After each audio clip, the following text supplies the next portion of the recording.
राधे राधे। स्वागत है आपका अपने चैनल निष्ठा भक्ति भाव पर। जैसा कि हम सब जानते हैं, दीपावली के 5 दिनी उत्सव में धनतेरस के बाद नरक चतुर्दशी मनाई जाती है। इस दिन को छोटी दिवाली, रूप चौदस और काली चौदस भी कहा जाता है। इस दिन यम पूजा, कृष्ण पूजा और काली पूजा होती है। इस दिन दक्षिण भारत में वामन पूजा का भी प्रचलन है। इस दिन शाम को घर से बाहर मृत्यु के देवता यमराज को दक्षिण दिशा में दीपदान किया जाता है। शास्त्रों में वर्णित है कि नरक चतुर्दशी के दिन यम के नाम का दीपदान करने से जातक को अकाल मृत्यु का भय नहीं रहता है। कहते हैं कि नरक चतुर्दशी के दिन सुबह स्नान करने के बाद भगवान कृष्ण की पूजा करने से सौंदर्य की प्राप्ति होती है। तो चलिए जानते हैं छोटी दिवाली या नरक चतुर्दशी तिथि का शुभ मुहूर्त। चतुर्दशी तिथि 11 नवंबर 2023 को दोपहर 1:57 पर प्रारंभ होगी और 12 नवंबर 2023 को दोपहर 2:44 तक रहेगी।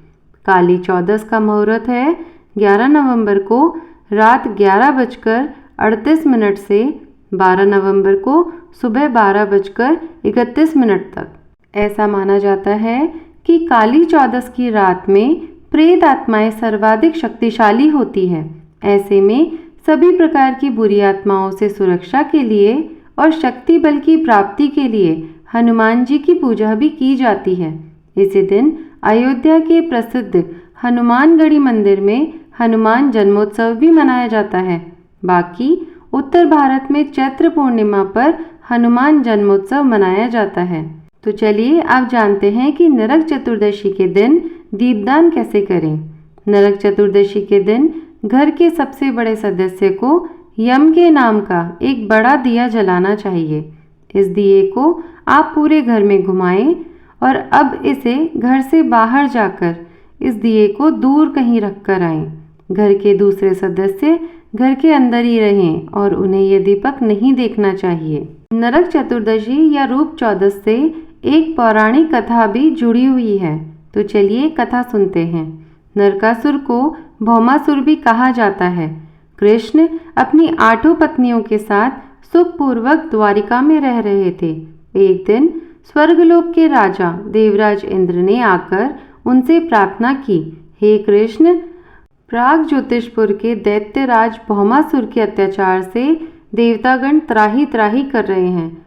क्रूर भौमासुर ने वरुण का छत्र, अदिति के कुंडल और देवताओं की मणि छीन ली है और वह त्रिलोक विजयी हो गया है। इंद्र ने कहा, भौमासुर ने पृथ्वी के कई राजाओं और आमजनों की अति सुंदर कन्याओं का हरण कर उन्हें अपने यहाँ बंदी गृह में डाल दिया है। कृपया आप हमें बचाइए प्रभु। इंद्र की प्रार्थना सुनकर कृष्ण ने इस प्रार्थना को स्वीकार कर लिया और अपनी प्रिय पत्नी सत्यभामा को साथ लेकर गरुड़ पर सवार हो प्राग ज्योतिषपुर पहुँचे। वहां पहुंचकर भगवान कृष्ण ने अपनी पत्नी सत्यभामा की सहायता से सबसे पहले मुर दैत्य सहित मुर के 6 पुत्रों ताम्र, अंतरिक्ष, श्रवण, विभावसु, नभश्वान और अरुण का संहार किया। मुर दैत्य का वध हो जाने का समाचार सुन भौमासुर अपने अनेक सेनापतियों और दैत्यों की सेना को साथ लेकर युद्ध के लिए निकला।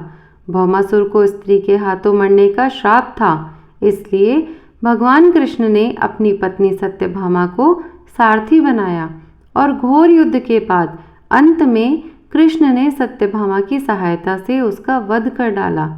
इस प्रकार भौमासुर को मारकर श्री कृष्ण ने उनके पुत्र भगदत्त को अभयदान देकर उसे प्राग ज्योतिष का राजा बनाया। भगदत्त कौरवों की ओर से महाभारत युद्ध में लड़ा था। जिस दिन कृष्ण ने भौमासुर का वध किया था, उस दिन कार्तिक माह की चतुर्दशी थी, इसलिए उसे नरक चतुर्दशी भी कहा जाता है। इस दिन श्री कृष्ण ने भौमासुर अर्थात नरकासुर का वध किया था और उसकी कैद से लगभग 16,000 महिलाओं को मुक्त कराया था। इसी खुशी के कारण दीप जलाकर यह उत्सव मनाया जाता है। तो चलिए अब सुनते हैं दूसरी कथा। इस दिन दक्षिण भारत में वामन पूजा का भी प्रचलन है। कहते हैं कि इस दिन राजा बलि, जिसे महाबली भी कहते हैं, को भगवान विष्णु ने वामन अवतार में हर साल उनके यहाँ पहुँचने का आशीर्वाद दिया था। इसी कारण से वामन पूजा की जाती है। अनुसरराज बलि बोले, हे भगवान, आपने कार्तिक कृष्ण त्रयोदशी से लेकर अमावस्या की अवधि में मेरी संपूर्ण पृथ्वी नाप ली है। इसलिए जो व्यक्ति मेरे राज्य में चतुर्दशी के दिन यमराज के निमित्त दीपदान करेगा, उसे यम यातना नहीं होनी चाहिए। और जो व्यक्ति इन तीनों दिनों में दीपावली का पर्व मनाए, उनके घर को लक्ष्मी जी कभी ना छोड़े। ऐसे वरदान दीजिए। यह प्रार्थना सुनकर भगवान वामन बोले, राजन, ऐसा ही होगा, तथास्तु। भगवान वामन द्वारा राजा बलि को दिए इस वरदान के बाद से ही नरक चतुर्दशी के दिन यमराज के निमित्त व्रत, पूजन और दीपदान का प्रचलन आरंभ हुआ। तो यह थी दूसरी कथा। अब हम तीसरी कथा सुनते हैं। तीसरी कथा यह है कि रति देव नामक एक धर्मात्मा राजा थे। उन्होंने अनजाने में भी कोई पाप नहीं किया था। फिर भी जब मृत्यु का समय आया तो यमदूत उन्हें नरक ले जाने के लिए आ धमके। राजा ने कहा, आप मुझ पर कृपा करें और बताएं कि मेरे किस अपराध के कारण मुझे नरक जाना पड़ रहा है। यह सुनकर यमदूत ने कहा कि हे राजन, एक बार आपके द्वारा एक ब्राह्मण भूखा लौट गया था। उसी पाप कर्म का फल है यह सुनकर राजा ने यमदूत से 1 वर्ष का समय मांगा। तब यमदूतों ने राजा को 1 वर्ष की मोहलत दे दी। राजा अपनी चिंता लेकर ऋषियों के पास पहुँचे और उन्हें अपनी सारी कहानी सुनाकर उनसे इस पाप से मुक्ति का उपाय पूछा। तब ऋषि ने उन्हें बताया कि कार्तिक मास की कृष्ण पक्ष की चतुर्दशी का व्रत करें और ब्राह्मणों को भोजन करवाकर उनके प्रति हुए अपने अपराधों के लिए क्षमा याचना करें। राजा ने वैसा ही किया जैसा ऋषियों ने उन्हें बताया था। इस प्रकार राजा पाप मुक्त हुए और उन्हें विष्णु लोक में स्थान प्राप्त हुआ। उस दिन से पाप और नरक से मुक्ति हेतु भूलोक में कार्तिक चतुर्दशी के दिन का व्रत प्रचलित हुआ। तो चलिए अब जानते हैं कि छोटी दिवाली के दिन घर में कितने दिए जलाने चाहिए। तो छोटी दिवाली के दिन घर में मुख्यतः 5 दिए जलाने का प्रचलन है। इनमें से एक दिया घर के पूजा पाठ वाले स्थान पर, दूसरा दिया रसोई घर में, तीसरा उस जगह जलाना चाहिए जहां हम पीने का पानी रखते हैं, चौथा दिया पीपल या वट के पेड़ तले रखना चाहिए। वहीं 5वां दिया घर के मुख्य द्वार पर जलाना चाहिए। घर के मुख्य द्वार पर जलाया जाए वह दिया 4 मुंह वाला होना चाहिए और उसमें 4 लंबी बत्तियों को जलाना चाहिए। इसके अलावा आप और भी दिए जलाना चाहें तो 7, 13, 14 या 17 की संख्या में दिए जला सकते हैं। कई लोग छोटी दिवाली के दिन 14 दीपक जलाते हैं, जो कि आप अपने सामर्थ्य के अनुसार जला सकते हैं। तो चलिए मैं आपको बताती हूँ कि आप ये 14 दीपक कहाँ कहाँ जला सकते हैं।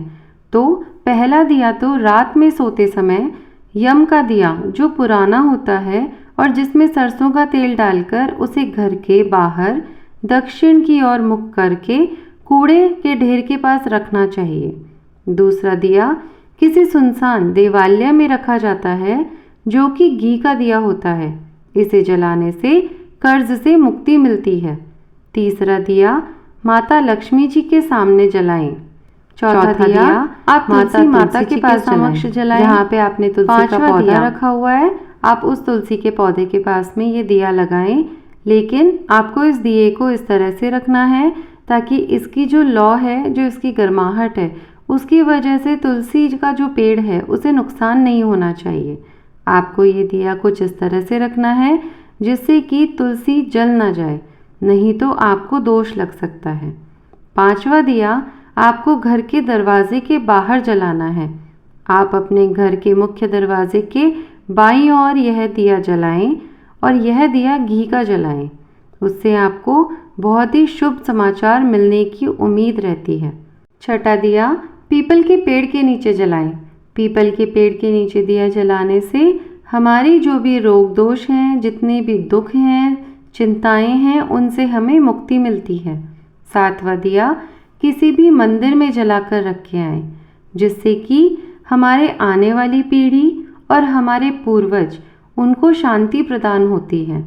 8वां दिया घर में कूड़ा कचरा रखने वाले स्थान पर जलाएं, ताकि जितनी भी परेशानियां हैं, संकट हैं, जो कि कूड़े के रूप में आप घर से बाहर करना चाहते हैं, उनसे भी आपको मुक्ति मिले। 9वां दिया घर के बाथरूम में जलाएं। जहाँ पे पानी का स्थान है, तो पानी के साथ में ही आपको जो बाथरूम है उसकी जो नकारात्मकता है उसे कम करने के लिए आपको यहाँ पे दिया जलाना है। 10वां दिया घर की छत की मुंडेर पर जलाएं, ताकि आपके पूरे ही घर में उजाला रहे और घर में सुख शांति का साया रहे। 11वां दिया घर की छत पर जलाते हैं, जिससे कि हमारे पूरे ही घर पर रोशनी रहती है। 12वां दिया घर की खिड़की के पास जलाएं।